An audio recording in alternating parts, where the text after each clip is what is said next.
Na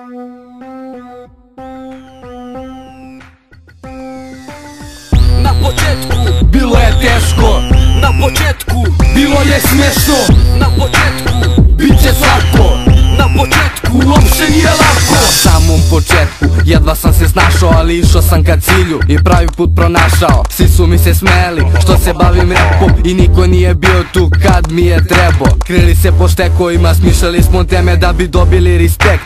Krajnje je vreme, kad ušao sam u rap, rekli ste bit ću narkoman, prošlo je vreme, evo kakav sam sad. Zahvaljujem svima koji bili su uz mene kada zbog ovog repa mrzeo sam čak i sebe. Sećam se prvog snimanja, ulaska u gluvu sobu, radovo se mikrofonu, ušao u borbu. Tada shvatio sam jedno da bez repa ja ne mogu. Mnogi ljudi su mi pričali nisi ti za ovo, ali ja verovao sam sebi, zato sada hip hop cenim. Verovao sam sebi, zato sada hip hop cenim.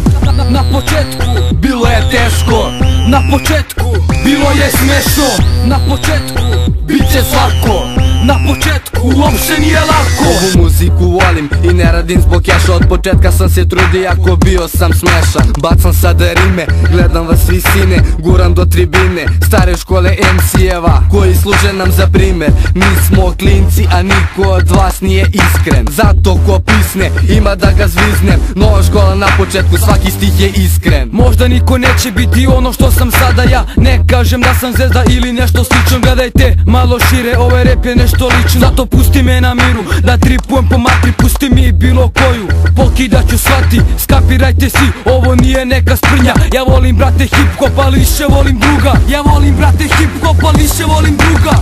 Na početku bilo je teško, na početku bilo je smiješno, na početku bit će svako, na početku uopšte nije lako.